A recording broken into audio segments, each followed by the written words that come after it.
Good evening, welcome. This is the May 27th meeting of the Richmond Advisory Plan Commission, which is now called to order. Would you please call the roll? Len Clark, Michael Devine, Here. Dakota Collins, Here. Joe Price, Here. Bruce Whistle, Here. Gary Turner, Here. Rob Tidrow, Here. Justin Scheiben, Brenda Reich, Ken Paust. Here. Okay, I believe that's 8 members present, so we do have enough to conduct a quorum.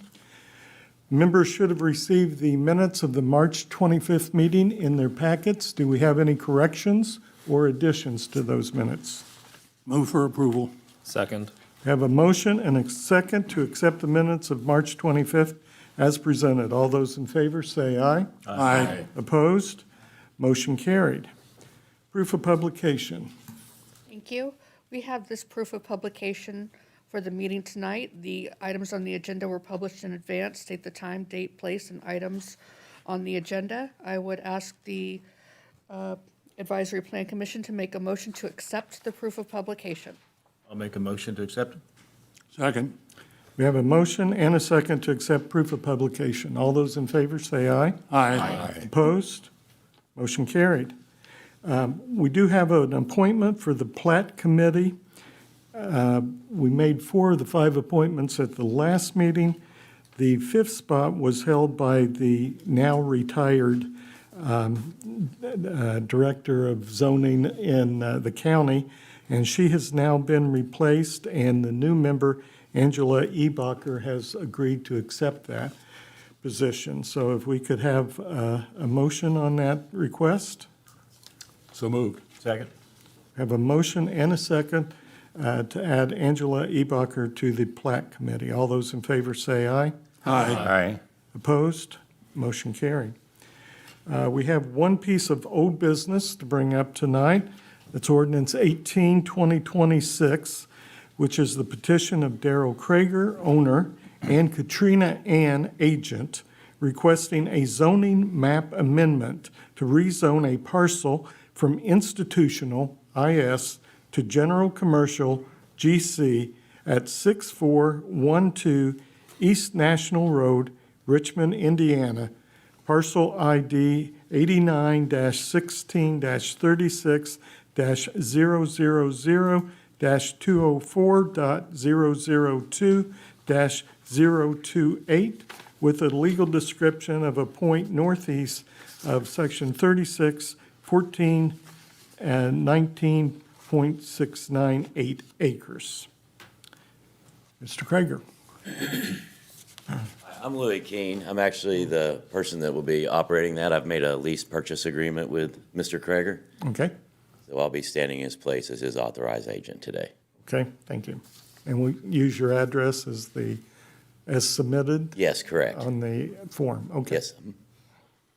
Would you like to tell us what you're doing? Sure. So I own the Uranus Fudge Factory out there, and Mr. Krager and I came to an agreement. He owned the remaining 14 and a half acres.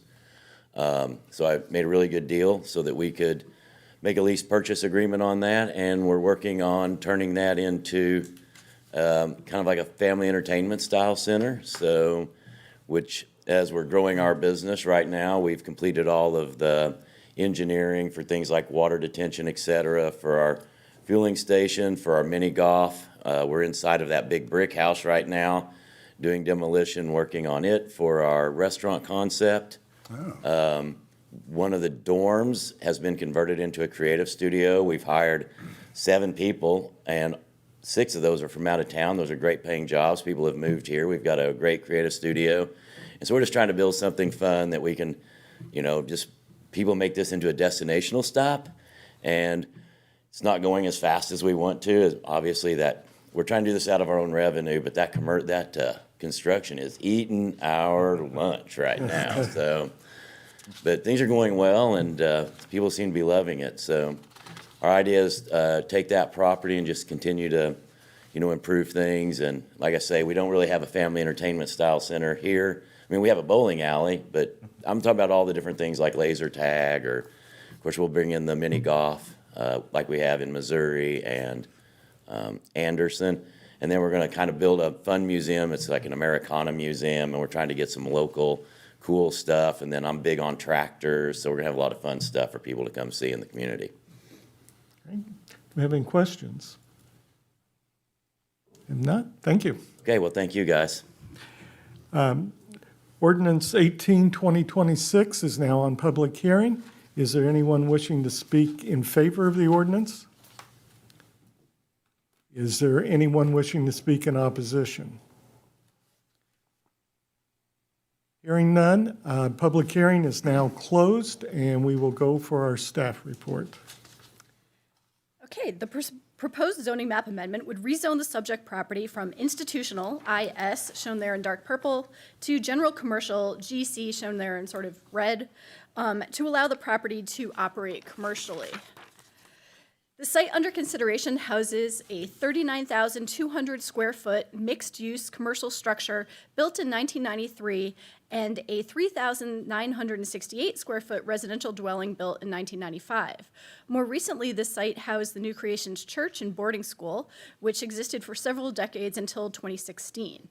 In 2024, the property was used as an event center for wrestling, live music, and arcade games.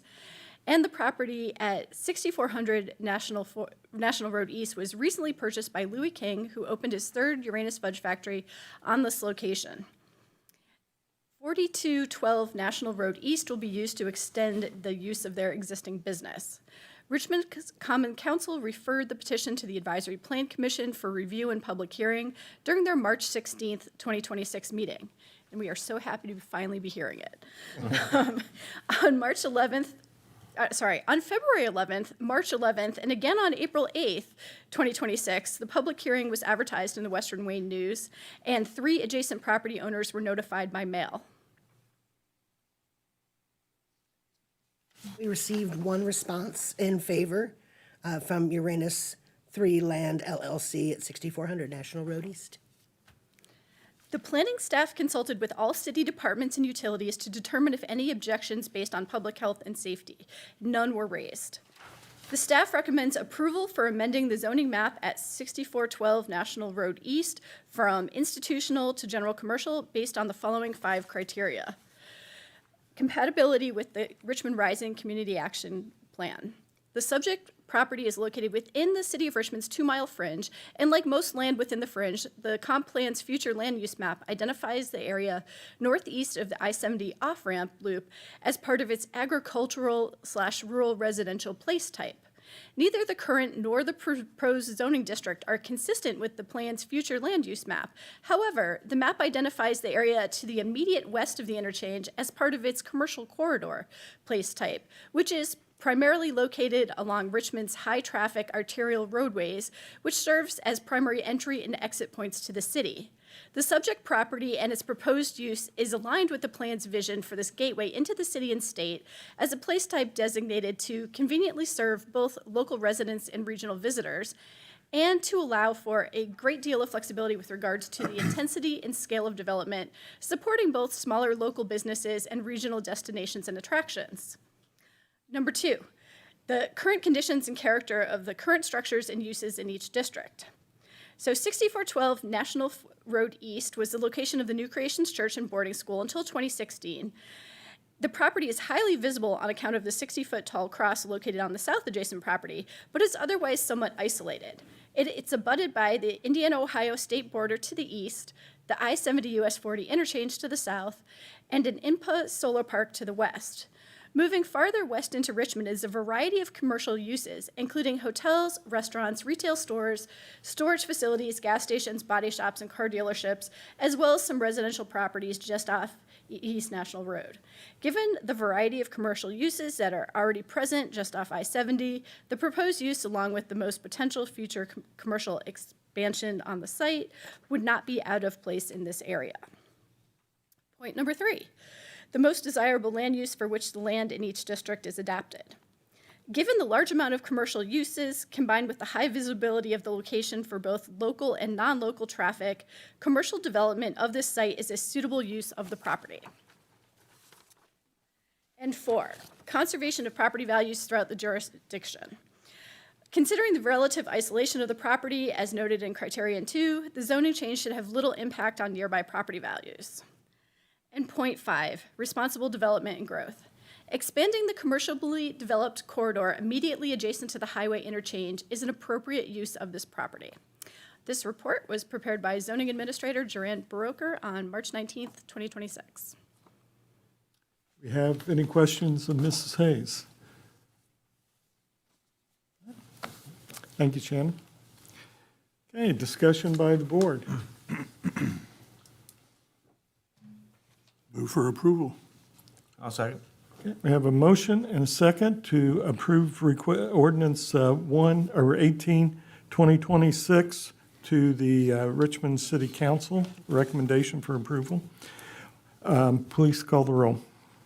Michael Devine, Aye. Dakota Collins, Aye. Joe Price, Aye. Bruce Whistle, Aye. Gary Turner, Aye. Rob Tidrow, Aye. Brenda Reich, Aye. Ken Paust. Aye.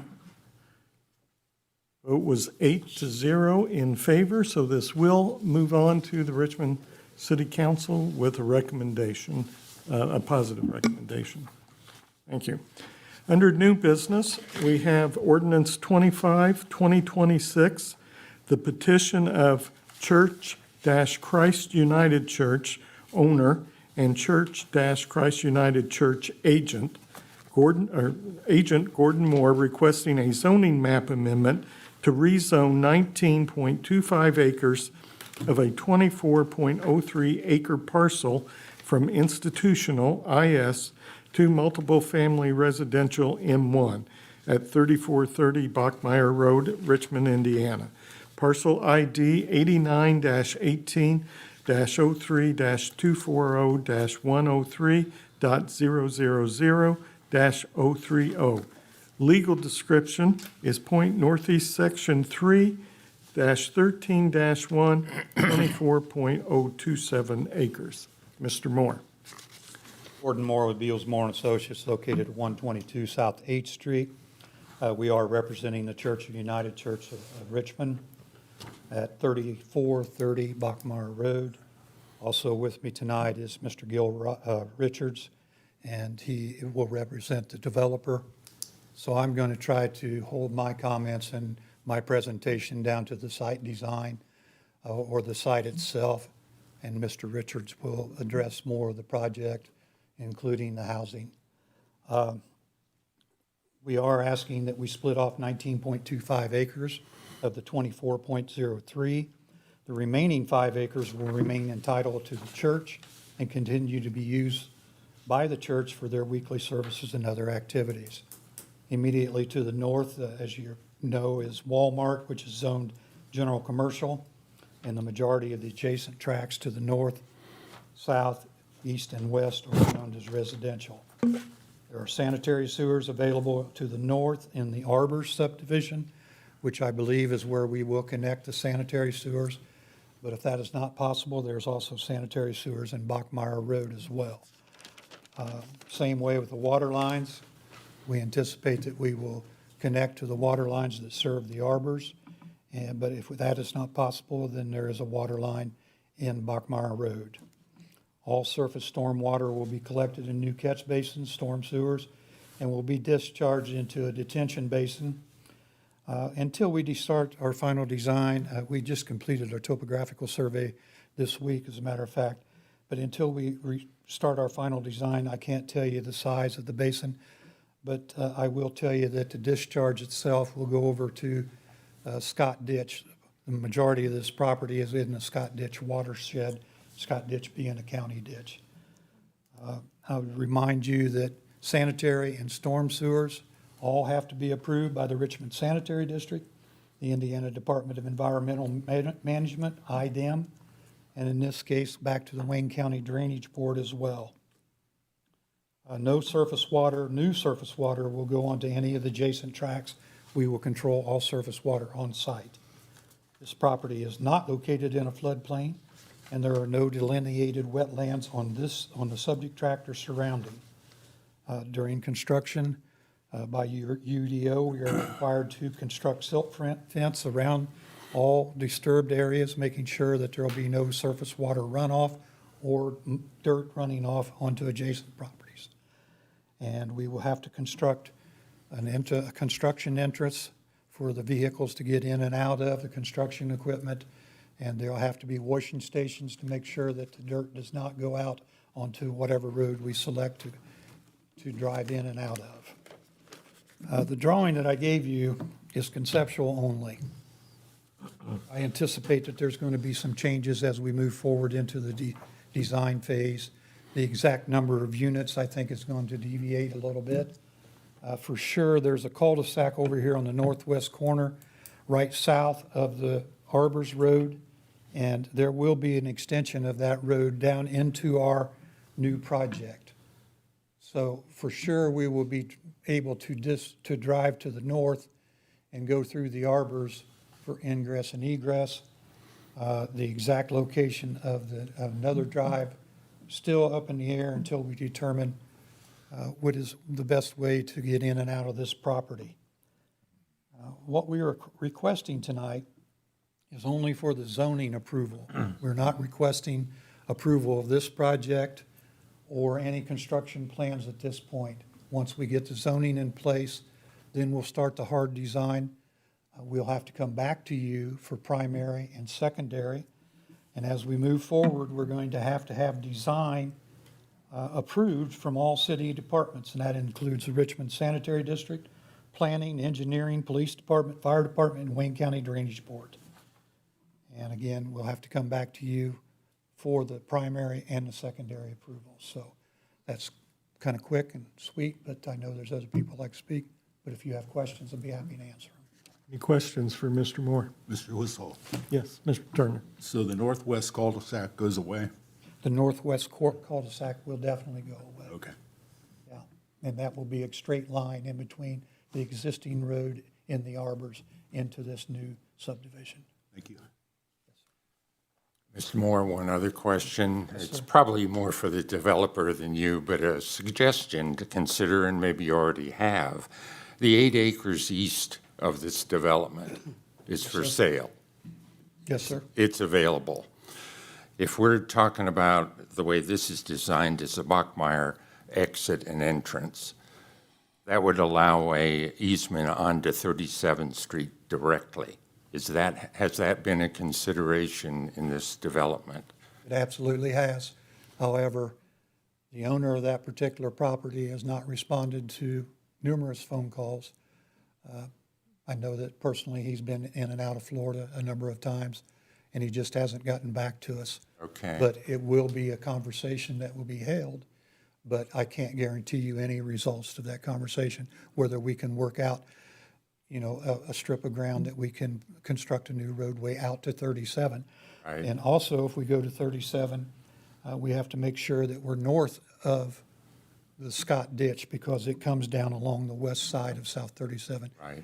And to bridge that would almost be cost prohibitive. But it has been talked about. Okay, because as you know, the biggest issue, and the audience is probably aware of this, and we'll bring this up multiple times. Traffic. Traffic. And the more easements we have, the better that will go over, I'm sure. And bringing that up is the location of the drive is shown on Bachmeyer. If we do determine to exit that way, we're going to push that drive to the east to increase the sight distance back to the west. Some years ago, the church had one drive going back into their facility, and that's the one on the west side. And then they constructed a new drive over on the east side. So right now you can enter only in one way, and that's on the west drive, and exit only one way. But again, we'll have to provide, if necessary, traffic studies to your police department, and they will have to sign off on that from a safety issue. Same way with your fire department. The cul-de-sacs will have to be designed to handle any emergency vehicles that come in and out of there. So again, what we're doing tonight is zoning. I know. As we move further, you're going to have another shot at us. I understand. Thank you. Other questions? Thank you, Mr. Moore. And Mr. Richards is next, is that Yes, correct? thank you.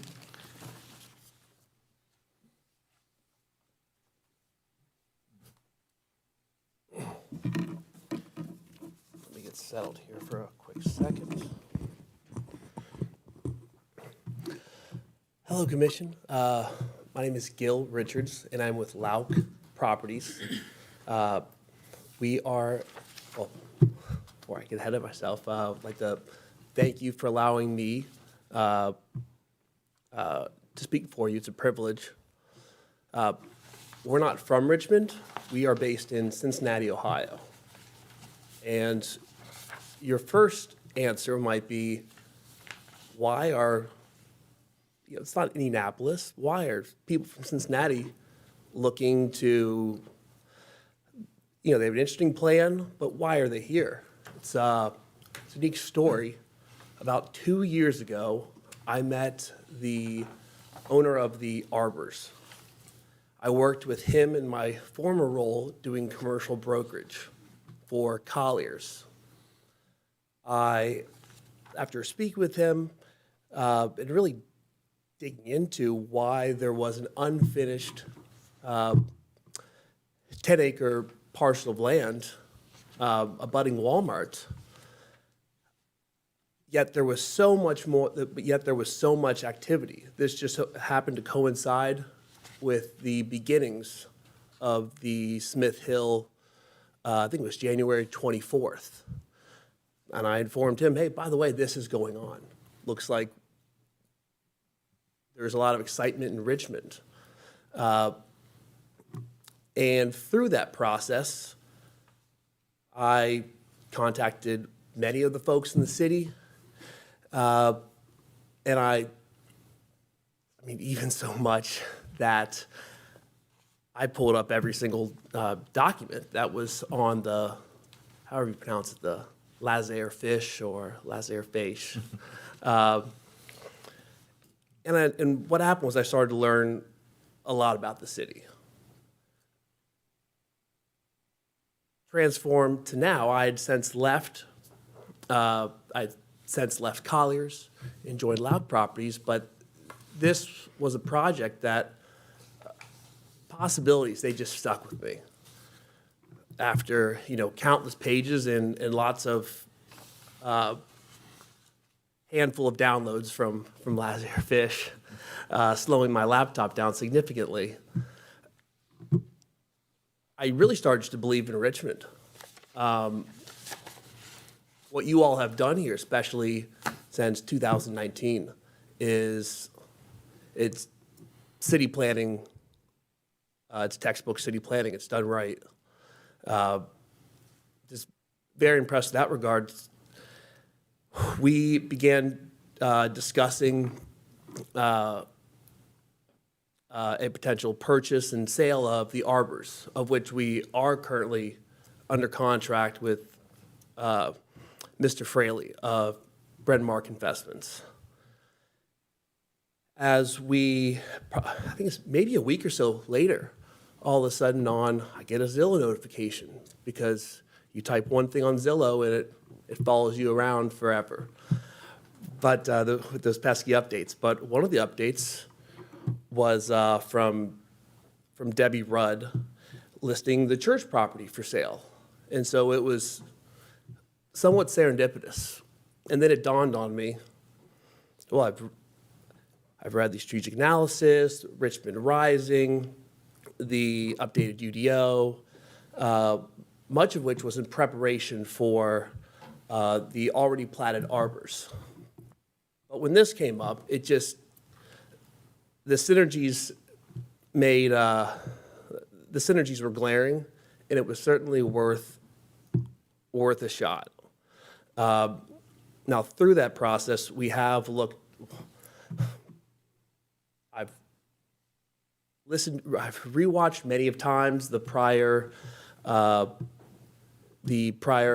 Advisory Plan Commission hearings, and the previous applicant or speaker for Uranus made me laugh 2 years ago, and so it's pretty special to be behind him here. To summarize some of the things what I've learned and we've tried to be proactive with, is, to further on Gordon's point, addressing some of the obvious concerns that come up in these meetings. One, the traffic. If I were to see that, that weird looking rectangle with a long road down, I too would, I'd have some questions. It kind of looks nice, but there's something missing to it. Obviously, on this stage right here, we're only discussing, this parcel split. This parcel split allows us to purchase the land from the church. That said, and if we are to make it that far, with your approval, on Monday, Mr. Fraley would be more than happy to join on the Monday night, and if he hasn't already, voice his concern in person, or voice his support in person, as well as his commitment via signed memorandum of understanding to help facilitate any of the traffic-related concerns, because I've driven on Backmeyer. I missed the first time meeting Pastor Brent and his wife Penny. I drove by both entrances twice because Backmeyer sneaks up on you. You have a lot of rain today, and it does further emphasize these real concerns that neighbors have. But Backmeyer is a lot of the roads here, a lot of parts in south on 227. That's just how the area is. And I think that without having the arbors, I don't think we would have particularly been interested in especially an M1 density for that lot. Having the arbors above and having points of egress, obviously through Rose Hill, and as you get onto Arbor Drive, which is a public right-of-way, you do have, although it's not meant to handle all the traffic for the Meadows, you do have was it South 29th, and as you go north towards 40 Main National, it has like 3 different names, but the road that Menards is on. But as you go up South 34th, you effectively have, you do have 3 egress and ingress points. On top of that, we're totally on board with being proactive in doing a traffic study prior to our initial plat application. I think it's just part of being a good neighbor. It's probably going to help us. And yeah, I guess traditionally folks have pushed back on that. But that's something that certainly didn't scare us off. And so I guess now it's on the city record. But I do think that actually would be a value add to what is the first step in hopefully to what is the first step of a multi-step process here, which is the full integration of the Meadows subdivision and the Arbor subdivision. Let's see. In addition to being proactive with the traffic study, we have already engaged formally with Tracy Cross and Associates to do an updated market study. And so similar to a lot of the drainage calculations, and the traffic, until we know what general density and the site plan is, the market study is just, we can't get as much value out of it as we could if we were able to specify the scope. And here's probably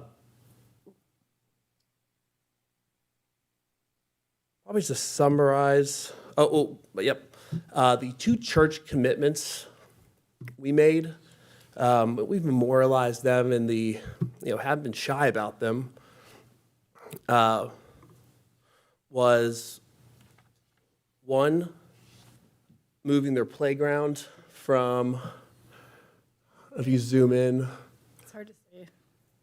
yeah, it's, It's like right here. yeah. And unless there's a zoning variance that allows for a swing set in the living room, we thought I think right now it is just I think it's two swing sets, but moving that into the church's parking line and, well, I guess just replacing it. That's probably something cool that we all remember as kids, wishing we had the newest and best playground equipment. But that was one of the first commitments we made to the church to help us have a more contiguous property line. And frankly, that's a commitment that won't be hard to meet. Happy to go above and beyond on that, just for nostalgia's sake. The second, well, also in that, through the overall site's grading and designing of the horizontal improvements. The church does have a little drainage problem, but we fully anticipate that being remediated during construction. But again, just wanted to put that in the record. The second commitment we made to the church was, if possible, and it wouldn't be appropriate for this specific zoning hearing, but it would be to add a curb cut into some portion of the southern lot of the into some portion of the church, of the southern parking lot of the church. A little tongue twister. Now, that obviously will require some coordination with the road there. And I do think that the traffic study will, again, complement some of the commitments we made to the church, and no proposed development is ever project from the start, and they're never perfect in their proposed phase, and candidly, when they deliver, they're never perfect either. But if we can do all things that we can control, which is communicate and try and do what we say we're going to do. We're pretty bad poker players. We have, I think I call Shannon once a day, running some ideas by her, and I've had such a positive experience working with the folks at the City of Richmond. We'd like to end on this. I mean, this application is, a direct response to every single public-facing document that the EDC, Wayne County, and the City of Richmond has released since 2019. Like I've read them all, printed all of them too. I think we're on the verge of something pretty special here, which is one, bringing actual workforce housing. You can't get more. You cannot find a 30-acre combined plot of land this close to the city, especially with the arbors being, well, it's unfinished. And so the northern retention pond is already built for the density just north of us. And through through this process, there are a lot of variations, going to be a lot of questions. And we're going to defer a lot to Shannon, because as the planning director, that's her job, is to, help be the forward-facing guidance for the best development practices, or best planning and zoning practices. And candidly, really looking forward to having the opportunity to work with her a lot in the future. Lastly, and it should be said, this isn't the first unfinished subdivision in history. There will be more, hopefully not in Richmond, but there will be more, throughout the country. It's happened before, it'll happen again, but the arbors for after the 07, 08 housing crisis, a lot of sensible projects couldn't proceed anymore. And so a lot of projects got caught in limbo and just stopped. The arbors was one of those. And so one of our,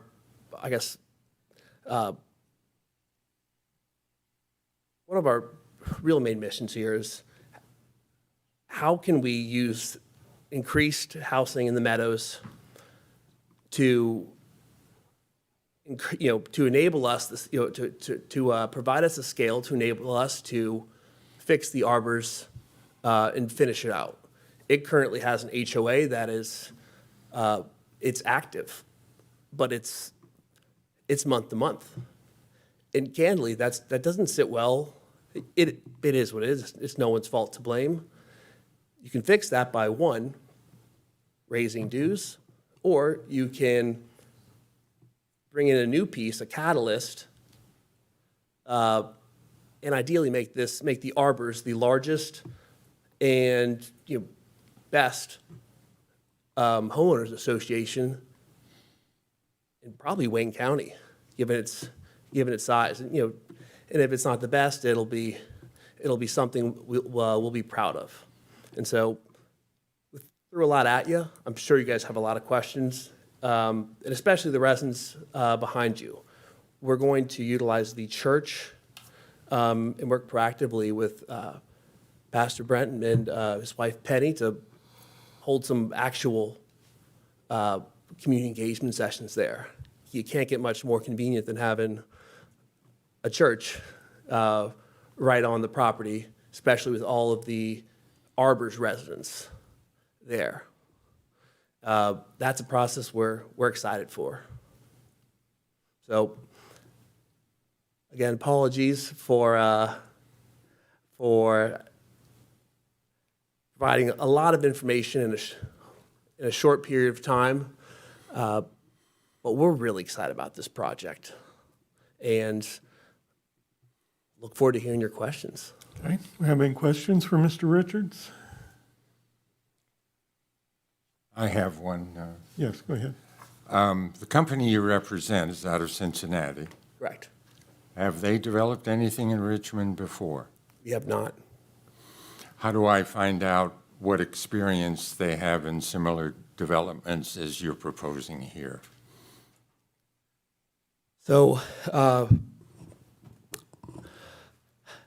guess in a tangible perspective, we've worked with the state of Ohio on a handful of state historic tax credit projects, and so we've had to. It's a lengthy process. These buildings are beautiful when they're done. They're a headache, beforehand.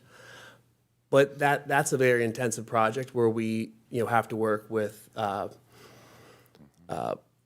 multiple levels of city, state, and county within Ohio. Obviously, it is not Indiana, but Let me ask the question a little differently.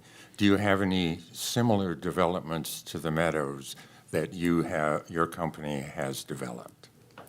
I'm not looking for. not to this scale, but our two main buckets are state historic tax credit renovation, Right. and also urban infill. Okay, you could work on our downtown, which is what we have a lot of those kind of projects I going on. just saw, was it a 1980s photo of sorry, my brain is filled with pictures or images of so many old buildings. There's hardly any room left, but the property that, was it AP Development is doing, and I saw the iron cladding that was on it in the 80s. I hope none of you were on the planning commission when someone when someone allowed that iron cladding to be put on, but seeing the before and after was pretty neat. How many years has your company been in business? 15. Other questions? I have one. What market are you after here? Are you going to be emulating the Arbors as far as quality and cost? Yeah, I'd say that's a fair representation, but happy to expand on that. When I first met Brett, I was, I wasn't sure if I had ever really seen a quadplex, in person. It's a pretty simple building type, but seeing it in person, I was very impressed, especially considering the current, the current quadplexes. There's 7 of them. They were built between 2003 and I think one was 2016 maybe, but even the ones that are, close to, around 20 years old, from the exterior and the original siding, they look spectacular. Their feel within the within their own built environment is aesthetically pleasing. It really was before its time. Our goal here is not to reinvent the wheel, as you saw from there. Now, is that the exact location of where all the houses will go? I hope not. But it was one of the reasons why we did we thought M1 would be a good zoning, because it does allow density, but more importantly, it is it focuses on attached slab on grade, 1 and 2 story. I think the Arbors, they're 2 story, but technically 1.5 for their 3-bedroom unit types. And we've toured some of them. It's great. What if we build a bunch more? The more housing and more reasonable, design profiles we can gather in one place, we will be able to keep costs low in terms of the final sale price. Our goal here is not to make, a honeysuckle, or the prices will be what the price will be, but what we can control is the actual size and shape of the community, and put forth the most affordable housing that that density will, market will determine it, but we also can have a lot of impact there with, intent of development. Do you have your own construction team that comes in to build these facilities? So in Cincinnati, we do self-perform on, as much as we can. Here, we actually haven't, we've had the labor force here, and especially with the subcontracting, there's a lot of skilled labor here. We're not going to make our guys drive an hour and a half to and from every day. And so over the next year, especially the next 6 months, once we have a more definitive scope of what we're doing, we will begin talking with the local groups and engaging with, the local labor force. And the goal here is it's an hour and a half away. Richmond has everything, there's everything we need for this project, literally in town, maybe, certainly in Wayne County. If a couple windows come from Anderson, that's fine, but we have everything we need within the city and certainly the county limits to accomplish this. How would you phase this project? What are you looking at? In terms of strategy. Time-wise, Oh, basically, the number of units you have here, are you looking at 1 year, 2 years, 3 years to develop the entire 19 acres, or how are you going to approach that? so let's assume this, is, we're gonna connect the roads, Rose Hill down, but we're gonna start, I don't know if this is I guess this is not the map, but if you can look at the arbors, if there's a photo of that, Right? it seems most logical to start the northeast section of the arbors on Thornhill Lane and start there and start building your way south. Okay. Now, the entire process, we'd like to start, especially, what we'd like to do is start breaking ground on a test unit on the western side. It's where on the top left of your screen, it would be that one vacant lot next to the blue line on the arbors. That's where we'd like to start this spring and just give,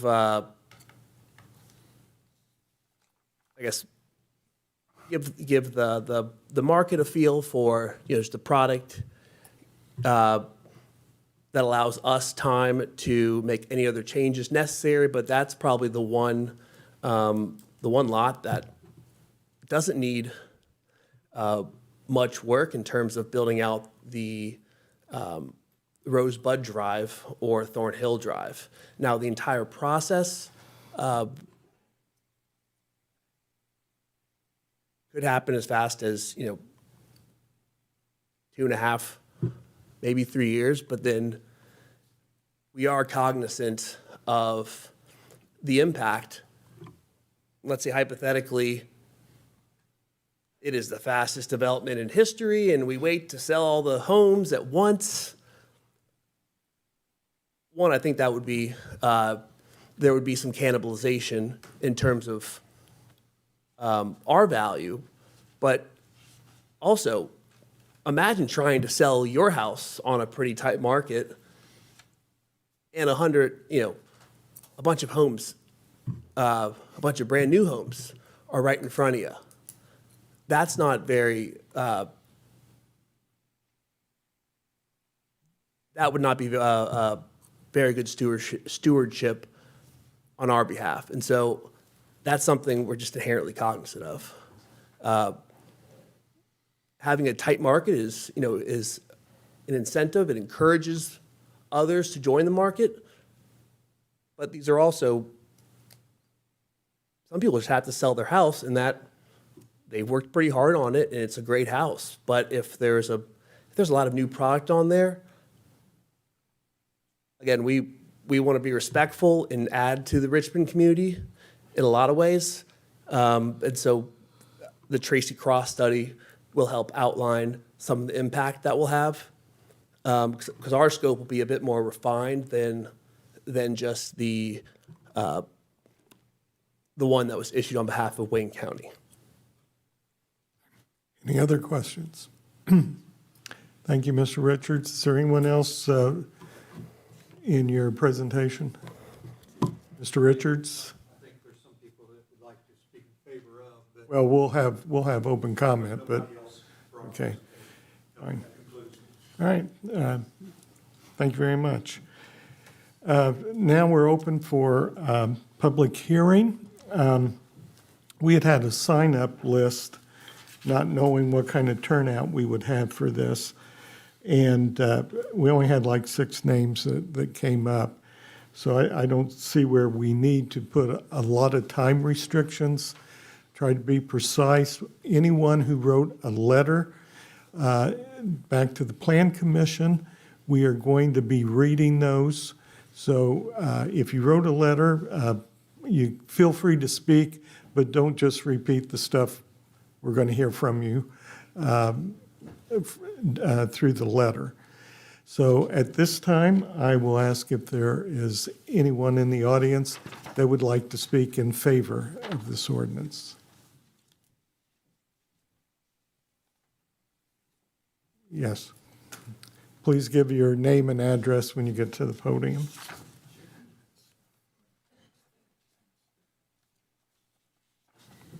My name is Brett Karanovich. I serve as a pastor of Church at the Meadows. It's actually Christ United, but we DBA as Church at the Meadows with our rebranding a couple years ago. I want to speak in favor of the rezoning from 3 different places. First of all, as a community member, I'm excited about this city of Richmond that I've been living in since 1997. I was the first Karanovich here, and if you know that name, it's not like Smith, you can't hide it. There's 2 other brothers and 2 other generations after me that have made this place home. And there are, believe it or not, people moving into this community. Just in our little church, we've had a couple families that relocate here to work, and they have found affordable housing. In fact, one of them from Northern California moved here because they can buy 3 times as much of a house for what they can buy there and have a lot less hassle. So I love this community, and so the idea of another development for medium-priced homes in our community speaks to me, because being a pastor, I'm also a neighbor, and I live in that vicinity. And I'm also sensitive to the fact of the added burden of traffic. You can't deny that. It will be there. But at the same time, whenever there's growth and progress, I don't know, I was thinking about this today. I don't want to bring up a sore subject, but I did drive by Menards and Kohl's and Chipotle and Starbucks, and I went back and read all the animosity towards a development of property and what it would cause as far as harm to the local wildlife and to the outdoor part. But Hayes Arboretum is healthy and well, and I got my cup of coffee today. And so the redevelopment, the rezoning of the 19-some acres for our church property is debt-free. It's not a money consideration per se. We rebranded a couple years ago, changed the name to Church at the Meadows because of the Meadow Park area, because of the meadow per se, if you want to call it that, but mostly because of our desire to see, Scripture speaks of how the young people will grow in a meadow and flourish. And we want to see that happen in Richmond, not just for people who are retired. I'm thinking of that myself, great, but also for the younger generation. And the younger generation who are working still will need a place to live, and this development or something like that is going to provide that. We're pretty excited about that idea for the cost factor, for the proximity factor as well. And then I guess the last thing that I would say, I was speaking as the pastor. I think it's exciting. Most churches, I've done a lot of church planning in my life. Most churches move into a community. We're pretty excited about the idea of having a community move into us. We've been good neighbors. I see there's some neighbors here. You would probably agree with that, maybe not. But we've tried to be the best neighbors we can. We allow dog walking. We allow walking in the parking lot. We allow four-wheel driving, occasionally dumping garbage, not garbage, I should say that, limbs into the, so we've been really good neighbors. But we've been sitting with that property for about 40 years. And it's been growing grass. And we have an obligation to be good stewards. And good stewards for us isn't just to sit and watch it grow grass. I like the deer just like anybody else, even see a red fox on occasion. But I also have a fence in my yard, and I see a deer come through that, and we had a red fox too. So those things are not exclusive to the undeveloped property. We think for the health of our community, for the health of our church, and also the idea that change is hard. Have you ate a parlor donut recently? Anybody? You don't eat parlor donuts? Nope. You can't say that because you're on council? I just thought I'd ask. Today I walked in, and if you've been in there, they have a padded seat on one wall. Does anybody know what I'm talking about? Has anybody ate at Parlor Donuts? That padded seat is gone now. I know. I walked in this morning. My grandson works there, and I'm like, where's the padded seat? Change. And because I have the owner's phone number, I called him. I said, where's the padded seat? He said, I'm in California, and I'm glad I am because nobody likes the fact that we took the padded seats out. And I bought my food and my drink, and I sat in an unpadded seat, and I enjoyed the change. Change is coming. We need to make it ready and make it right. We need to cross every T and dot every I, but we have, I think, an obligation to look at the zone of that property and allow it to be developed to provide for my grandson and his kids. Zoning should be able to look at what a property has been used for, what it is being used for, and what it will be used for. And I'll close with this. I love Sesame Street. Remember the song, Who Are the People in Your Neighborhood? It may include you, but it also has to think about who was there, and it also has to think about who may be there. And I'd like to see our neighborhood expand and grow with a development like this that would help our community. Thank you so much. Do we have any questions for Pastor Brett? Please. Thank you. Thank you. Anyone else wishing to speak in favor?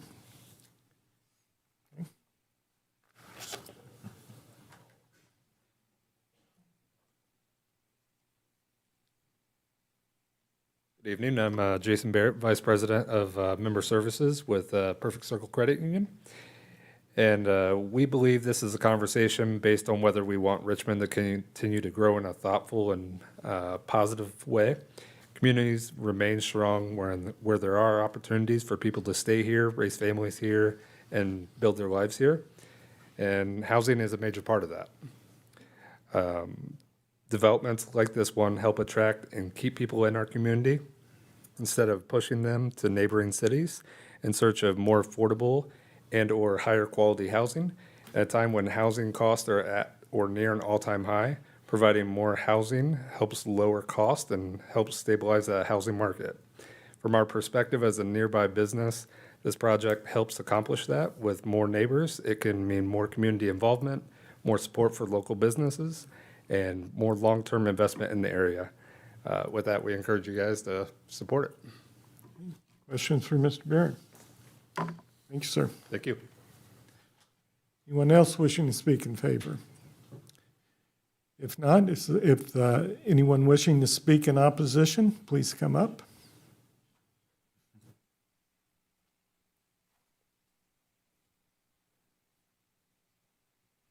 Yes, hello. My name is Brent Hayworth, and Cindy, my wife, and I live on Bachmar Road. It's actually, looking at the schematic, it looks like it's just on the other side of the road of the entrance there to the proposed area. I've got several concerns. As I look at the area that surrounds the proposed development, on Bachmar Road to the north side of Bachmar Road are single-family residences. And there's the proposed area that wants to be developed. It looks like it would back directly up to these single-family residences. To the west of the area, those are all single-family residences too. To the east, there's just a couple of those larger lots, I think, that actually come off of Bachmar Road. And to the north is the Walmart area. And then I believe it's called the Arbors to the northwest corner where the Arbors is. I think it's Rose Hill Lane. And I heard someone say there was 7 units in there. Those are I believe two-family or two-unit apartment buildings. To put apartments, or I'm not sure exactly what you'd call them, what are they going to look like? Are they going to be 1 level, 2 level, 3 level, 1 unit, 2 unit, 3 unit? How are they going to be placed in there? And I know there's a schematic, but it doesn't seem to me that placing multi-unit apartments or dwellings in the center of a residential area is a very good fit. I think you have to take into consideration the homes that are already there, the people that live there, the money that they've invested in those homes, and whether apartment buildings would increase or decrease the value of those homes. I have an opinion that it would not help it, but I'm not a real estate person either. So I have a concern about, there's other apartments, there's that huge complex that's being built at the old Elder Beerman location. And the last I heard, that to the southeast of the intersection of South 27 and Bachmeyer Road, there were going to be apartments put in there also. So there's plenty of other opportunities in areas where apartments are planned or would be going in. So again, just to summarize, I really have a concern about placing multi-unit apartments in what's in the center of what's basically a single-family residential area. We don't know what they're going to look like, for one thing. I have a real concern with this access.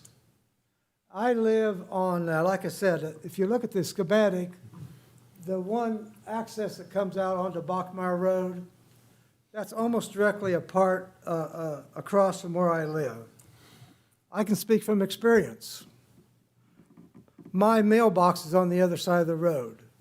When I come out and go to the mailbox, it's not uncommon for me to have to wait for cars coming in either direction to cross the road. I've seen as many as 2 or 3 going eastbound coming over the hill and 4 or 5 coming westbound. And I have to wait to go across the road. It's a real safety concern.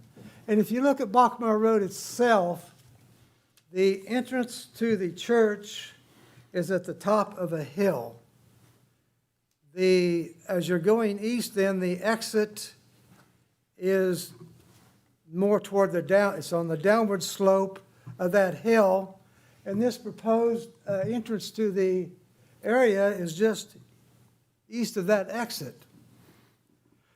That's the real safety problem, in my opinion. You know, I'm not here to complain about the speeds on the road, but the speeds are excessive on that road. It's heavily traveled. I think when there's problems on US 40 or maybe 70, people come down Bachmeyer Road, utilize that. I've seen semis on it. It seems like it'd be more logical to have a entrance off of South 37th Street. And I know there's some issues on who owns the land and how you could get in there and get in and out. And then if there's an entrance along the Arbors Road, the Arbors area, I don't know how those folks would really appreciate a lot of traffic there either. Let's see.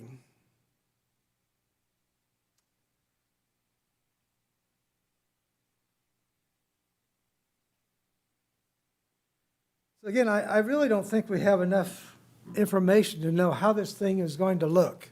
What are the buildings going to look like?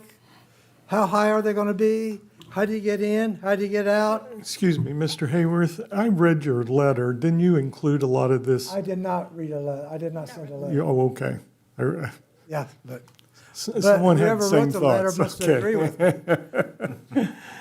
So anyway, those are my concerns. Real safety issue. Bachmeyer Road, it's a hilly road. People go along there at excessive speeds. It's not a wide road. That's about all I have to say, sir. Okay, thank you. We have any questions? I do. Yes.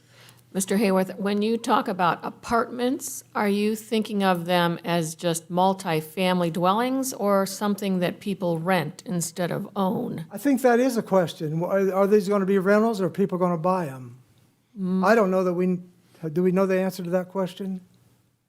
We just deal with the zoning. Whether Yeah. it's rental or ownership Yeah. has nothing to do with the Yeah. zoning.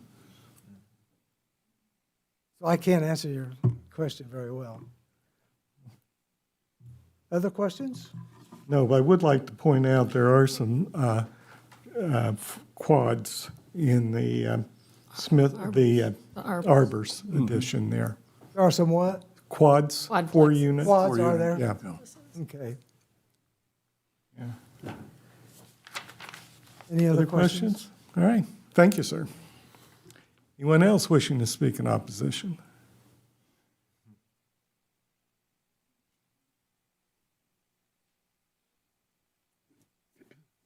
Hi there. My name is Brent Swinney. I live at 3306 Bachmeyer Road. My backyard would abut right up to this addition. The first time that I spoke to this commission was 20 years ago, almost to the day, right before I bought that house. And they were wanting to put in baseball diamonds and soccer fields and things like that. And I spoke in opposition to that as well, just because of the noise. And mainly the traffic. And there's no sidewalks on Bachmeyer, there's no sidewalks on Henley, there's no sidewalks on 37th. It's a narrow road, and it can't handle the traffic. And that was voted down shortly thereafter because of those very reasons. That and also the drainage, the water drainage is horrible through there. And to my knowledge, in 20 years, nothing has changed. I bought the house, I love the house. I want to stay in the house, but I don't think I will if they're going to build something like that in my backyard. Because they're just, right now, with all the rain that we had today, there is a certain section of my yard that flows over to the Witherby's yard that floods. And I won't be able to mow it until July with just the rain that we've had today. It floods all the time. We've asked the city to fix it. They spent lots of money to try to fix it. It's not fixed. 37th all along there, you guys have driven up and down there. In this rain today, it'll be completely flooded along both sides of that road. There's no drainage in the city. And I would just like to add that all the traffic on Bachmeyer Road, it's horrible the way it is now. I can't imagine putting in more housing units just coming off of Bachmeyer Road. Let's see, what else was I planning on saying? We've got, like was just mentioned earlier, we've got apartments going up downtown. We've got apartments planned on 37th and Bachmeyer. There's plenty of housing. And he mentioned earlier about the workforce housing. There's the people that work at Walmart, the people who work at Taco Bell, they have housing. What we need in the town right now is just my opinion. We need industry. You have industry people who come in, but people are not going to just move here just to live here and not have a job. And if you would have told me 22 years ago I would have been moving to Richmond and not have a job, I would have told you no way. But I found a job, and then I found a house. And I just think that we need to have more industry before we start zoning out more property. It's easy to zone for property, but we just need more industry in this town. But that's just my personal opinion. The traffic and the flooding, I just think that goes against the whole project there. Thank you for your time. Do we have any questions for Mr. Swinney? Thank you, Mr. Swinney. Anyone else wishing to speak in opposition?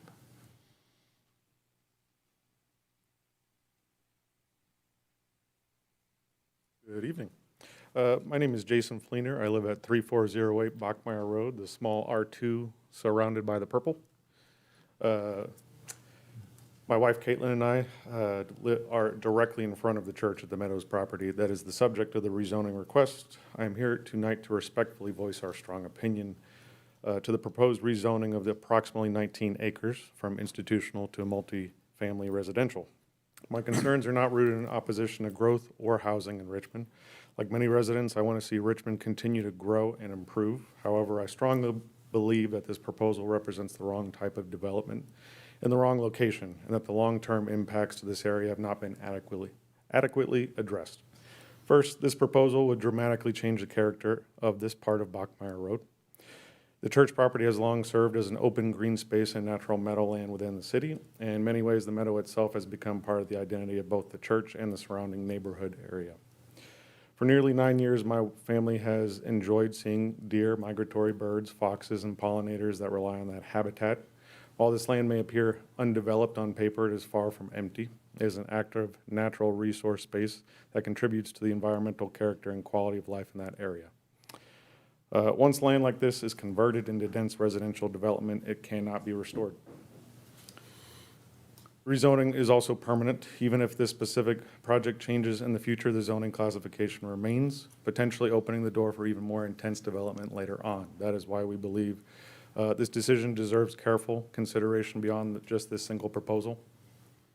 Second, I have serious concerns regarding the traffic, like everyone else, infrastructure and public safety. Bachmeyer Road also carries a significant amount of traffic, particularly from drivers using it as an alternative route to National Road.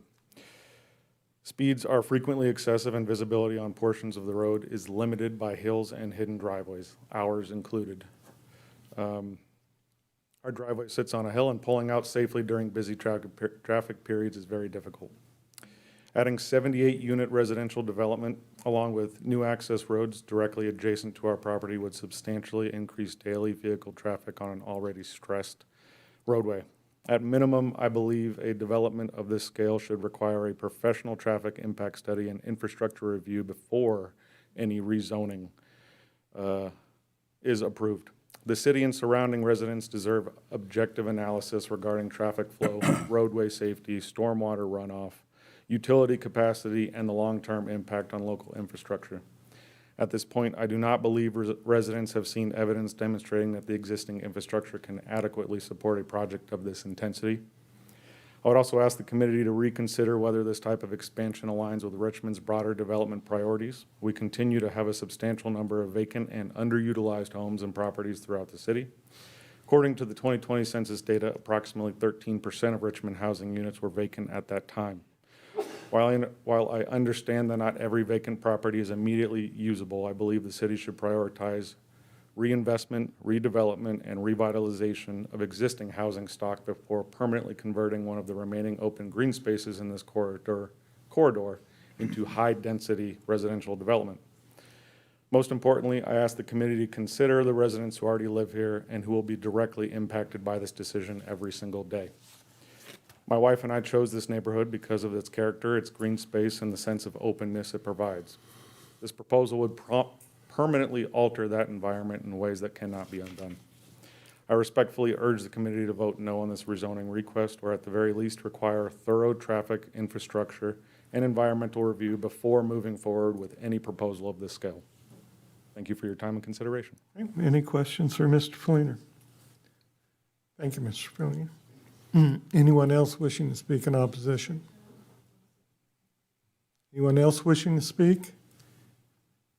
Hearing none, public hearing is closed, and we'll go to the staff report. Proposed zoning map amendment would rezone 19.25 acres of subject property from institutional to multifamily residential for residential development. The site under consideration houses a 13,605 square foot church that was built in 1994, a 720 square foot storage building, and a 384 square foot picnic shelter, both built in 2003. The south central portion of the property has been used as a church since 1994, while the northern portion has been used for agricultural and is now vacant land. The zoning map amendment application indicates that the Christ United Church of Richmond wishes to transfer 19.25 acres of the property to be developed as a multifamily residential development.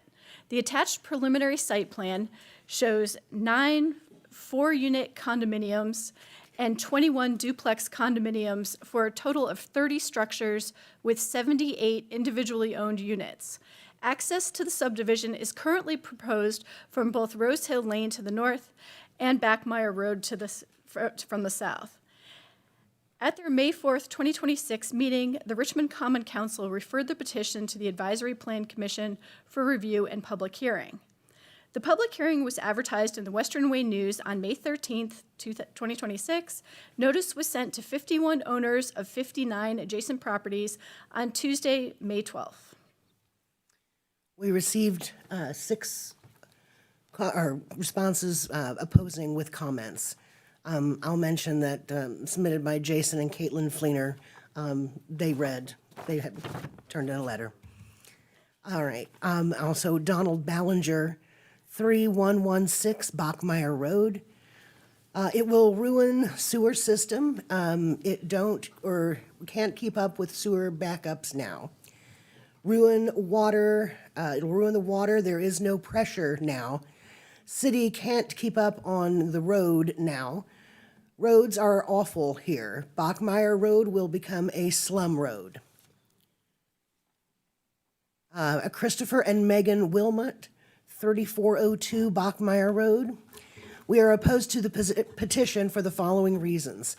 Incompatible use. According to the City of Richmond Unified Development Ordinance, M1 zoning district is not an appropriate adjacent zoning district for R2 and HC zoning districts, which is what the surrounding neighborhood and Walmart are currently zoned as. This code was developed to protect the quality of life and safety for surrounding neighbors and neighborhoods. Traffic and safety. Bachmeyer Road already has a lot of traffic. If you add an additional 78 home units, that will increase the amount of traffic even more. A minimum of 78 vehicles, or if there are 2 or more drivers per home, 156 plus vehicles. Despite there being a 30 mile per hour speed limit on Bachmeyer Road, the traffic flies down the street like a racetrack. It is already hard to exit the church property now because they sit towards the bottom of a hill and traffic coming from the west flies over the hill. Resident mailboxes are on the north side of the street, and many residents, some are older in age, have to cross the street to get their mail, which is not safe now, but will be even worse if traffic is increased by these vehicles. The proposed driveway through the arbors is just making a shortcut for anyone to take US 40 to Bachmeyer Road, further increasing the volume and speed of traffic. The arbor still has to approve this, so it might not even be approved. How can a traffic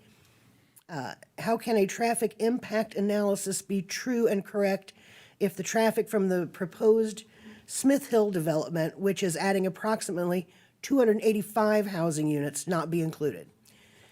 The Lauk Properties plan talks about its commitments to the church, but nothing about the surrounding neighbors or neighborhoods. How can you approve a request for a zoning change for this land that was donated to build a church and church school, not a multifamily development, when the final development plans are not even finished? Lauk Properties seems to specialize in renovations and rental properties, according to their website, but we saw nothing about constructing a whole new development. Are these properties going to be privately owned, owner-occupied, or are they going to be rental properties? We are opposed to this position request for zoning change. We feel it will affect our daily lives and our families' lives negatively. It is already difficult to pull out of our driveway to leave at times due to the amount of traffic on Bachmeyer Road. We constantly have trash thrown in our yard, fast food, restaurant garbage, used syringes, needles, crack pipes, small liquor bottles. The neighbors had a used condom in their front yard. Our backyard is private right now, which we enjoy, and if you add a neighborhood, then you're adding increased activity, foot traffic as well as car traffic. Thank you. John and Ann Kern, 3500 Bachmeyer Road. Traffic concerns. Bachmeyer Road is already an extremely busy road. For example, from the time the postman begins delivering mail on the north side of the street heading west, there are generally 4 to 7 vehicles filled with frustrated drivers trying to pass the mail truck. This had led to an accident that we witnessed. Has a traffic impact study been completed? This development, assuming all 78 dwellings have at least one vehicle, will be using the access street that goes along our entire west property line, which will then be adding traffic to Bachmeyer Road. Each place could have potentially 4 vehicles associated with it, equaling 312 additional vehicles accessing an already congested road. Concern of foot traffic. We have witnessed our fair share of foot traffic, and even in our backyard with a meadow and woods behind us. We have also witnessed people walk from Bachmeyer through the church's lot to, assumedly, Walmart. If people do this knowing they are walking through private property, the new driveway will perhaps be inviting for people to cut through walking the driveway through the development to the Walmart area. By whatever means of traffic, it has brought continuous pieces of trash in our yard in our 4 years here. We have picked up more trash in our yard than we did in 20 years living on Main Street in a smaller municipality. One would assume that the trail of trash will continue to work its way up the new road as well.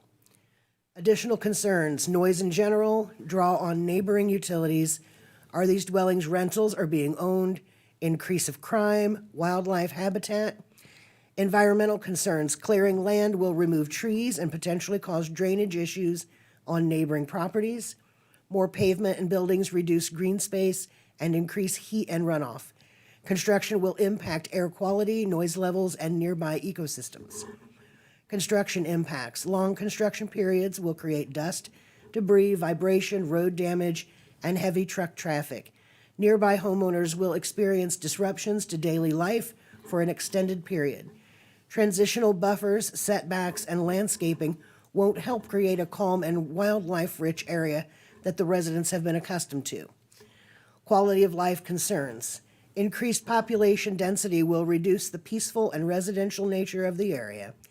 Existing residents will experience reduced enjoyment of their homes and outdoor spaces. Questions officials should answer. Can existing utilities and drainage systems support 78 additional units? What is the expected building height? What are the projected impacts on schools and emergency services? A closing statement. Residents are opposed to this development. This proposal is too large and too dense for the area directly behind existing homes. If Lau Properties wants to develop a community, they can look downtown at the many properties that need rehabilitated. Other cities are doing this with great success, such as Fort Wayne, Indianapolis, and Dayton, Ohio. Go fix the eyesores before destroying a beautiful place. Last but not least, this project will more than likely destroy the nature sanctuary. We have seen as many as 8 deer in our yard at one time, wild turkeys, foxes laying in the grass enjoying a nice evening, possums, skunks, groundhogs, not to mention countless beautiful birds, and finally a red squirrel that I was blessed to hand feed for over a year. We adamantly oppose this project and respectfully encourage council members to oppose it as well. Thank you.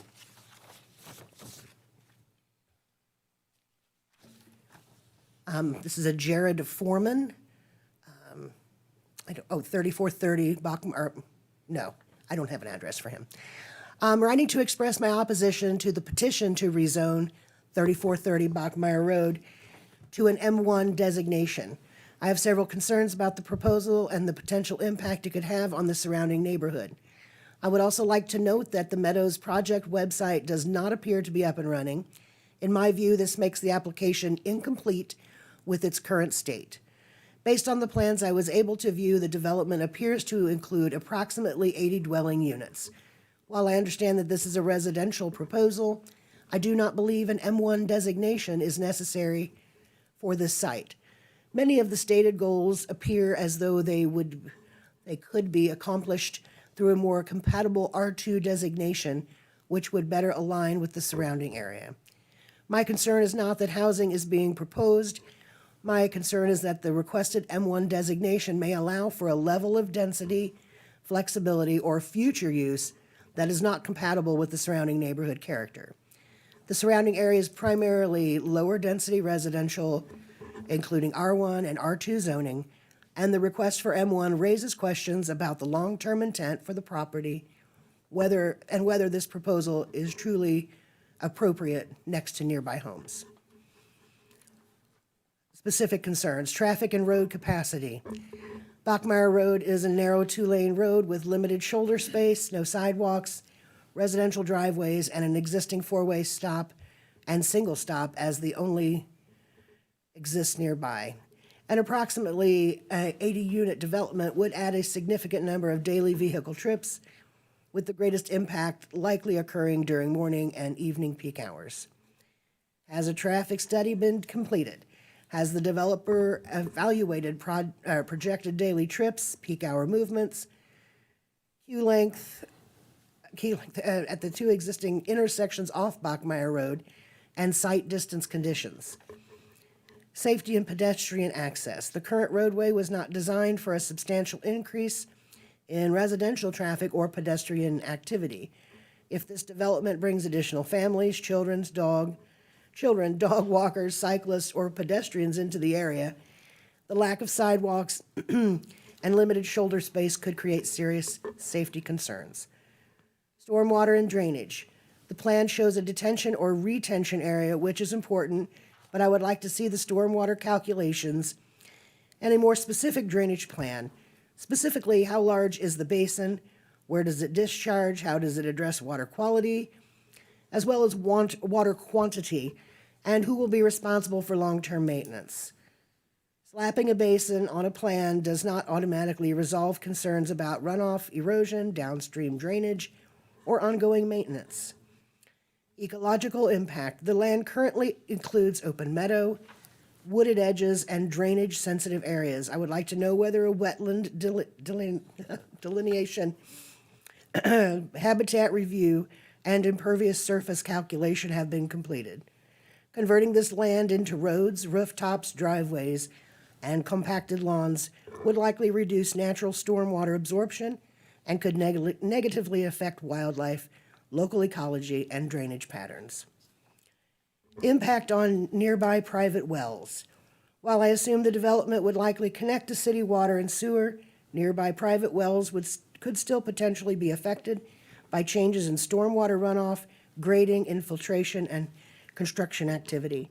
I would like to know whether any review has been completed regarding potential impacts to nearby wells and whether baseline water well water testing will be offered before construction begins.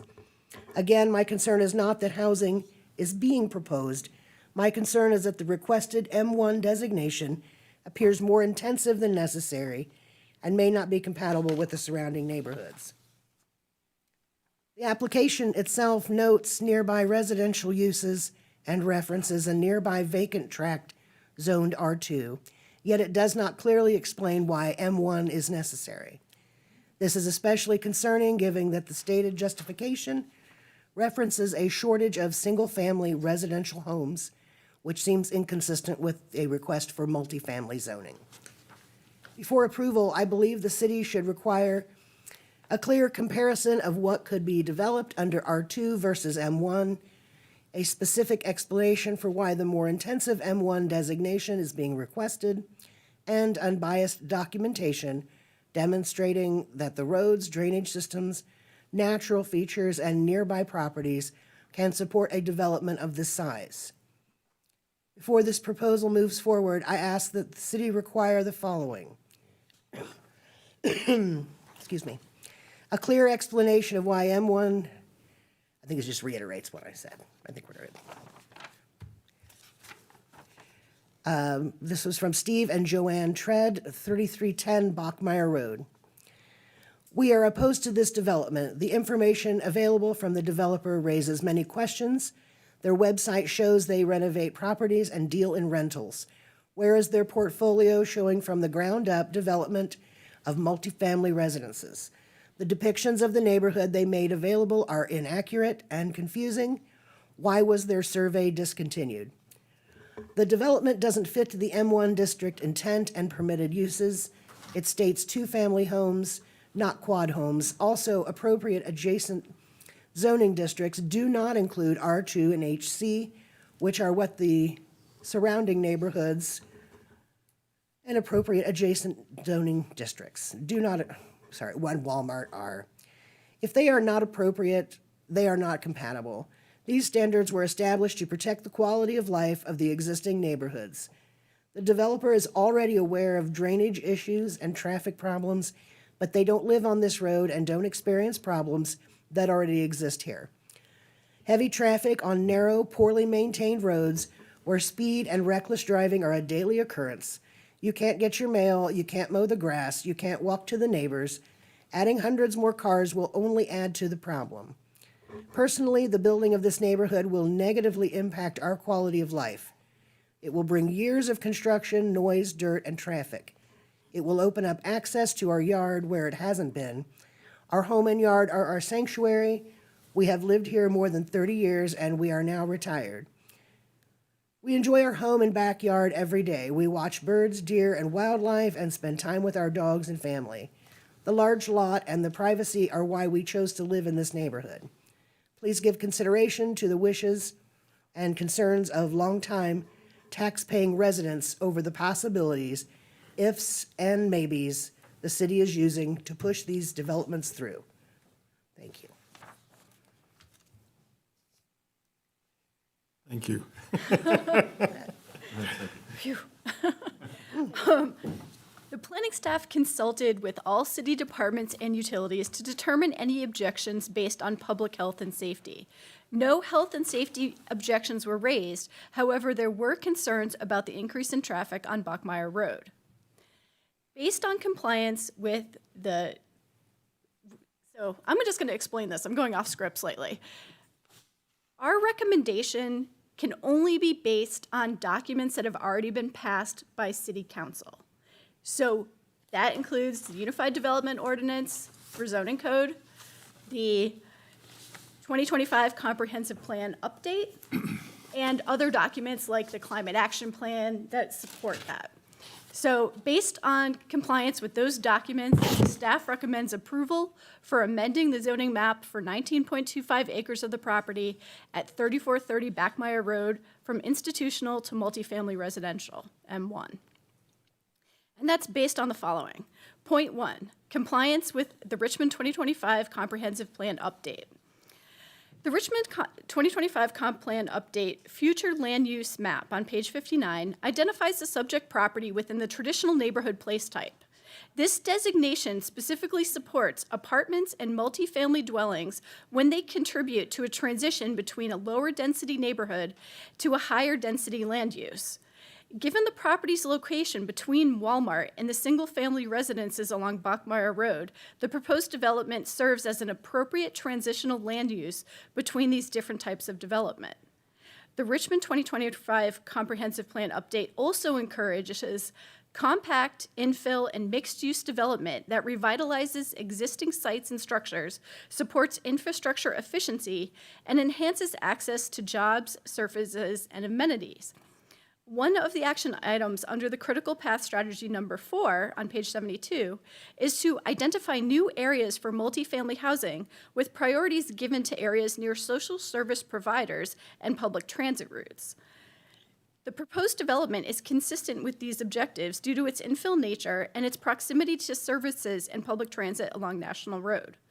The proposed rezoning and redevelopment further advances the comprehensive plan's housing and neighborhood objectives by, quote, diversifying the city's housing stock to meet the needs of current and future residents across all income levels, life stages, and household types, including through the development of multifamily housing, mixed-use units, such as housing above retail, and context-sensitive infill in existing neighborhoods. End quote, while also prioritizing, quote, new residential development and reinvestment in areas with existing infrastructure. So point 2, current conditions and the character of current structures and uses in each district. The subject property has been used as agricultural or vacant land behind a church since the facility was built in 1994. Vacant land zoned R2 is located to the east. The Walmart stormwater detention structure is located on the northeast adjacent parcel, while the multifamily Arbors PUD subdivision is located to the northwest. This portion of the Arbors subdivision is composed of 7 quadplex condominiums on Rose Hill Lane and lots platted for additional units that are yet unbuilt. Single-family residences exist west along South 32nd Street and south along Bachmeyer Road of the church property. The proposed development would be part of a broader trend of residential development within this area of the city. It would serve as an extension of the Arbor's mixed-use development that's already present west of the Walmart Plaza. Point 3, the most desirable use for which the land in each district is adapted. The most desirable use for the subject property is residential. The property is currently zoned institutional because there is a church located on a portion of it. However, all the surrounding properties are zoned for residential use, either as medium-density single-family residential, R2, or as part of the Arbor's planned unit development, which was Ordinance 19, passed in as Ordinance 1920 in 2001, which allows for both single-family and multifamily residential use. Please note on this zoning map, the R2 designation under the Arbor's PUD is a misnomer. It's just prior to the zoning Prior to the 2023 update of the Unified Development Ordinance, we did not consider PUDs a separate zoning code, even though they are a separate ordinance and therefore they have their own zoning. So it shouldn't really be yellow under there. It should be brown like Smith Hill is further south, but it's an old zoning map, so that's what it looks like. As noted above, the proposed land use would be consistent with the city's goals and development trends in this area. So, point 4, conservation of property values throughout the jurisdiction. The development should not have a substantial impact on neighboring and nearby property values. The current institutional zoning permits higher density residential development in the form of an assisted living facility or nursing homes than the proposed M1 zoning. Institutional zoning also permits other traffic generating uses like schools, community centers, and childcare facilities. The proposed multifamily M1 district only allows single-family through 6-unit dwellings of at least 1,000 square feet each with a maximum density of 12 units per acre. The Meadows preliminary site plan submitted with the zoning amendment application shows a density of 4 single or 1.5 story dwelling units per acre. This is just a section, it's very hard to read, I'm sorry, on the screen, but this is actually from the Unified Development Ordinance, and if you've ever gone in and looked at this, each zoning district has a list of permitted uses. You can see what's permitted under institutional, which includes a whole list of things, including things like post offices, pools, police stations or fire stations, as well as assisted living facilities, fair housing facilities, which are for either developmentally disabled adults, they're sort of halfway houses for delinquent children, and things like that. So those are already allowed in the current zoning. If you switch over to M1, you can see that it's basically only residential units, although small fair housing facilities as well. But you can only have 1 to 6 unit multiple family dwellings. In regards to buildings design, institutional zoning allows a maximum structure height of 60 feet, while the maximum height is only 40 feet in M1 zoning, which is equivalent to a 2-story dwelling. The proposed density and building character is the same as the condominium portion of the Arbor subdivision just to the north, and it does not differ significantly from the surrounding area. Therefore, it should have limited impact on the property values of the surrounding area. I also want to point out that the zoning density of the surrounding R2 districts, neighborhoods to the north and over to the west of the Arbors, is actually at a higher density than what is being proposed right now. Okay, 5, responsible development and growth.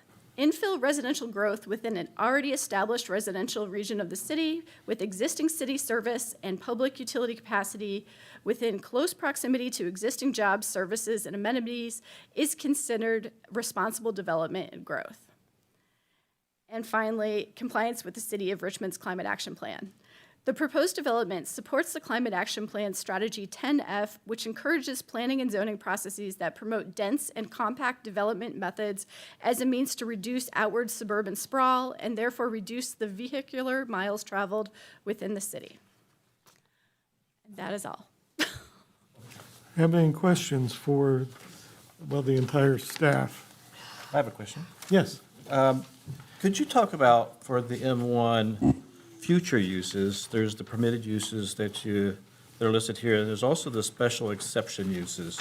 Yes. Dwelling, multiple families, 7 to 15 units. What Yes. does that mean? It means special exception uses require a trip to the Board of Zoning Appeals. And so if a developer or a property owner wants to build a higher density structure or something that's not even on this list at all, then they can go before the Board of Zoning Appeals and propose that they would like to do that. And then there's a public hearing involved with that as well. So that could include an apartment structure? Conceivably. Okay. Yeah, I mean, if they go for a variance.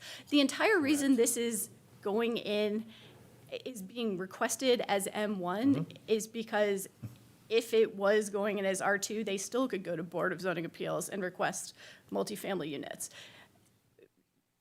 rezoning as M1 allows those 1 to 6 unit structures without going before Board of Zoning Appeals and having an extra public hearing. So it's just a cleaner transition. It's not to say they couldn't do the exact same development if this was zoned R2, because they could. That was my next question, was why M1 instead of? That's why, because they're trying to do duplexes and quadplexes, at least in this preliminary plan. And I know there's going to be some changes, most likely, as this gets into a primary plat situation. And certainly you guys will all hear it at that point. But that was the justification for why M1 made more sense than just straight up R2 zoning, simply because they already were trying to go multifamily. Okay, so really, if this commission votes M1, then it covers everything. Whereas if the, It covers single to 6 unit. right, That's it. okay. Yeah. I shouldn't say everything, everything is included here, as opposed to saying, okay, we'll limit it to more just residential, R1 or R2, and then expand from there. But you're saying, you're thinking ahead, we'll go ahead and include it in this proposal, and that was just my question. You'll Why note they we went chose M1. not to go M2, which is just across the street. And these are Correct. more traditional apartment complexes. M2 allows for much more dense development and higher buildings and things like that. But, yeah. So it keeps the density relatively low. M1 keeps the density relatively low and the buildings relatively small. Okay, thank you. Ms. Rush? So on one of the papers we received, it shows the arbors with R2. So the arbors, okay. So. Any Let me finish my PUD, question. sorry. So did it change from R2 to PUD because of a special request? Okay, so No, what is the the difference PUD between, what is a PUD So a and the PUD difference is a between- planned unit development. It's a special one-off zoning distinction that is set by Common Council. So it's an ordinance that's passed. It's just like Smith Hill just did with a PD, planned development. It's simply that prior to 2023, we didn't have PDs, we only had PUDs. And for whatever reason, none of the one-off zoning as PUDs has ever been updated on our zoning maps. It all retained its original zoning, even though if you go in and read the ordinance, which is 19-2001, it will talk about that multifamily structures are allowed there. And so it was zoned to be quad condos. And so the reason this is not going forth as a planned development now, like Smith Hill, is simply because planned developments are specifically to allow mixed use. So if this was a mix of single-family houses and condominiums, or single-family homes and an apartment building, then it would go forth, they would probably have proposed a planned development. Because they're simply requesting duplex or quad condos, a simple zoning change made more sense. I have to say, a PD would have allowed us or required them to come forth with a lot more detail before we took action on rezoning, which would be a much more comfortable position for us to be in. And the Plan Commission making their recommendation. I'm uncomfortable with it. I really am. The situation with Bachmeyer Road is just as it's been described. We've all driven that. We all drive Bachmeyer Road. It's I nice. couldn't agree more with what's been Quick said view, tonight. So in my mind, the only solution to that is to enter off of 37th, whatever that requires. Even as a planned development, though, they would not have done the traffic impact study until after the fact. Because, like Smith Hill's traffic impact study is coming up Right. soon, but, because it's been 2 years since that passed. But I'm sorry, could I address that one issue? If you could keep your comments to a few minutes. Another alternative that we have discussed is cul-de-sacs within that subdivision, this proposed subdivision itself, and exiting and entering all through the arbors without an exit. Right. Well, That is an option. I would be more supportive of that than the other. And until we get a traffic study, I don't know how we can answer that Right. without, questions. But that is an alternative we looked at and make sure that we have cul-de-sacs that would handle emergency vehicles, and we wouldn't exit either to the east or to the south. Yeah. So until we do the traffic study area, I just don't know which option we're going to pick. Yeah, I understand that, but as a council member, I can tell you, this is not going to be approved with an entrance on Bachmeyer. Mr. President. Yes.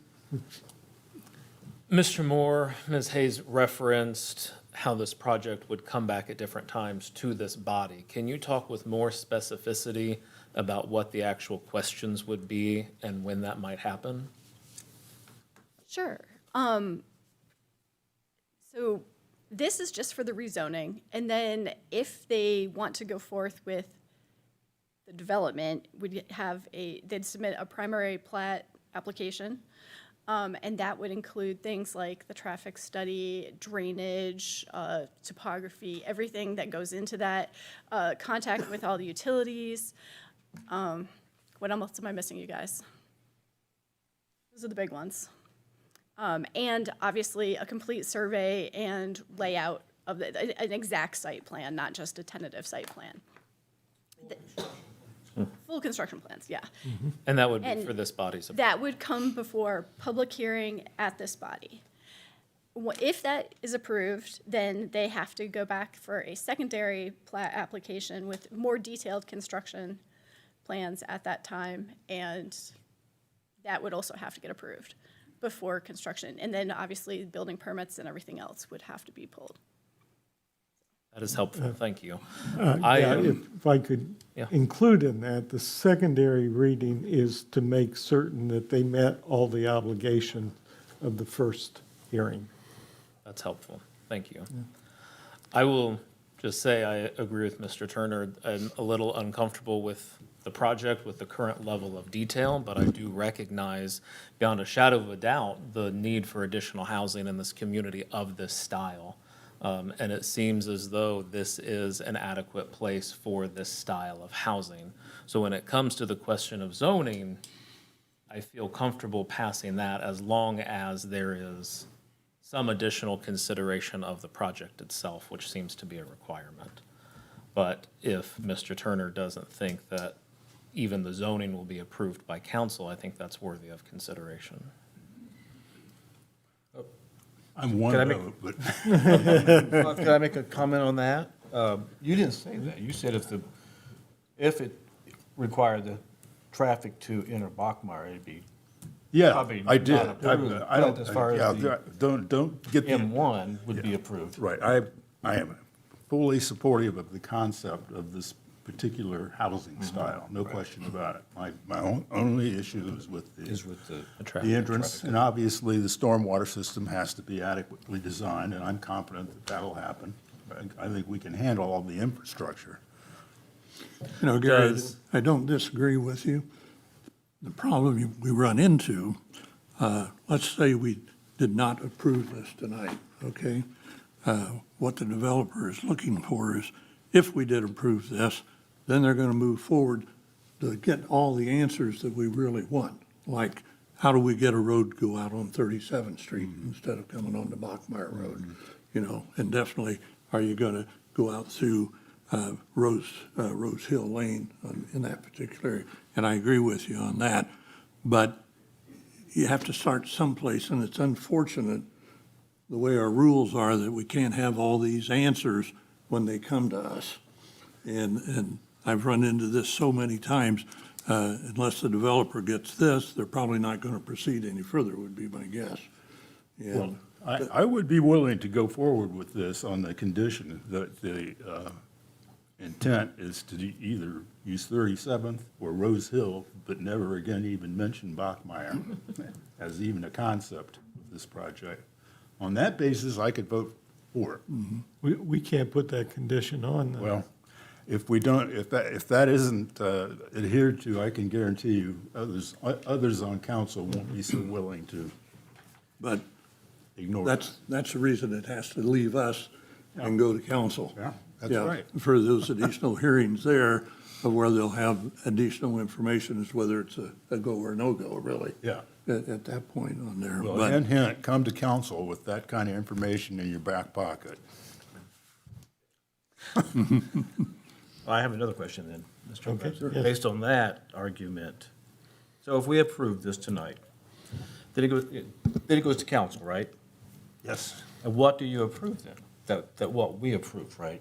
Only what we approved. But at that point, could you also put caveats in there or conditions? Or is it just, okay, we're approving what the planning commission approved? In reality, the only thing this action takes is it's going to change the color of that property on that map. On the map, If that's right. if it's approved by city council. Yeah. Approved here, Right. then it has to go to you, city Right. council. I'm saying you, but really still city Right. council. Right. But it has nothing to do with the traffic Correct. at that point. At that point, it does not. Yeah, but keep in mind, if, we have to look at the development when they come back. That goes on to city council. Yeah. So they have a chance Later. to put those, make sure those requirements are going to be in there met, at yeah. that point. So it's a procedure. Oh, no And- doubt. and, but Sometimes when it's approved at this level, it's also just kind of, okay, the tiger's out of the cage. It's just going to go through and this argument or this concern we have about the traffic could just be overlooked and say, okay, they approved it up there. We approve it at city council, it's going to go on. But I think I can assure you that's not going to happen Okay. when it gets to council. that's good. I appreciate it. Can you put conditions? Not, No. Not here. You can on a PD. So Indiana Code 36741015 talks about commitments, Written commitments or? written commitments. So that, again, without sitting here and reading the entire thing and reading all the case law, that is one option that, Yeah, but it's been explained to me, we can't force a commitment. It can be volunteered. that's my understanding, is that it's a commitment, which is an agreement. You cannot force that without some give and take and back and forth on that. Well, I've always worked hard not to negotiate it. I've made them volunteer it. Maybe, And that's how it was explained to me 24 years ago.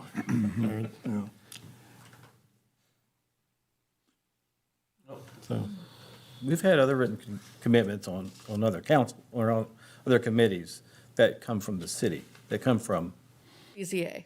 BZA, for example, has them. Is that something different then, or We call those written, commitments? written commitments. And it's usually the view of staff that that is also something that the petitioner has to agree to. But it does allow a little bit more control and, but those are generally for just one lot. We're looking at a bigger picture. right.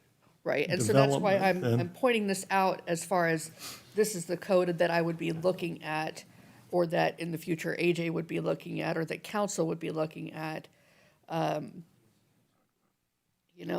as a condition to the adoption of a rezoning proposal, a primary approval of a proposed subdivision plat or development plan, and then it goes on to list some of these other things. So it's an option since it was brought up. That's why I brought the book out, because I wanted to just sort of indicate that, yeah, it's not impossible to get some things squared away later. Well, and we don't make that decision anyway. We can make that recommendation or if they make the commitment.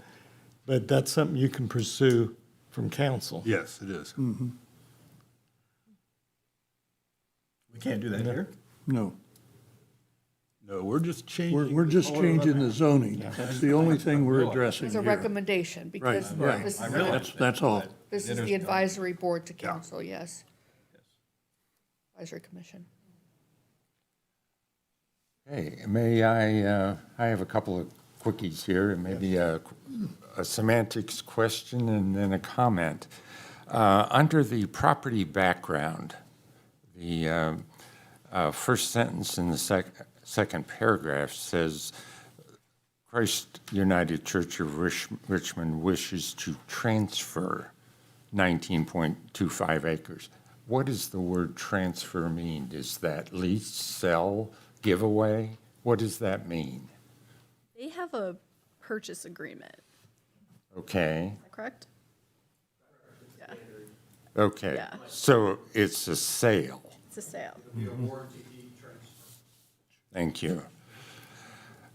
My comment, and we are only advisory, and our hit rate is probably 50%, not much more than that, because council makes up their own mind, without a doubt. I'm uncomfortable with the developer. There is no experience in this kind of development. And I'm sorry to say, sir, your presentation was not well presented from a straightforward standpoint. I would suggest that you polish this presentation before you go back to Common Council. There was a lot of verbiage that wasn't directed at the questions that were asked or the process itself that you're going to go through to do this. That is my suggestion to you. That's all I have to say. Okay, I'd like to clarify that for legal reasons. You're saying you're not comfortable with them because of the presentation made? And the fact they have no experience in this type of development. Okay, because in zoning, we're looking at the land. I realize that. And it doesn't matter who the owner is. We've been threatened to be sued several times because of, someone getting turned down believing it's, refusing a church area, for example, that it was on a religious basis. Or I know we had a trailer park one time that they were going after it. It was rumored because of maintenance on their existing trailer park. Right. Well, we're only advisory, so we can only say what we believe to be our position on this. Council will make the decision. Yeah, we're still under the same obligation, though. Okay. Are we done with staff report? Any questions there? Any other discussion among the board members? If not, the chair will accept a motion. I'll make the motion to approve ordinance 25-2026. Second. We have a motion and a second for approval of the ordinance. All those I'm sorry, please call the roll on that. Michael Devine, No. Dakota Collins, Aye. Joe Price, Aye. Bruce Whistle, Aye. Gary Turner, Aye. Rob Tidrow, Aye. Justin Scheiben, Brenda Reich, Aye. Ken Paust. Aye. So I think I recorded that 7-1, is that correct? Yeah. So the ordinance does pass and will go to city council with a recommendation for approval. So anything else to come before the board at this point? We do have, today I think was the deadline for next month's meeting. Do we have anything coming back next month? We do have one thing coming back next month, but it's not something that requires public hearing. It's a resolution from Redevelopment Corp. that needs to be passed. Okay. Okay, thank you. Chair will accept a motion. Move we adjourn. Motion second to adjourn. All in favor, say aye. Aye.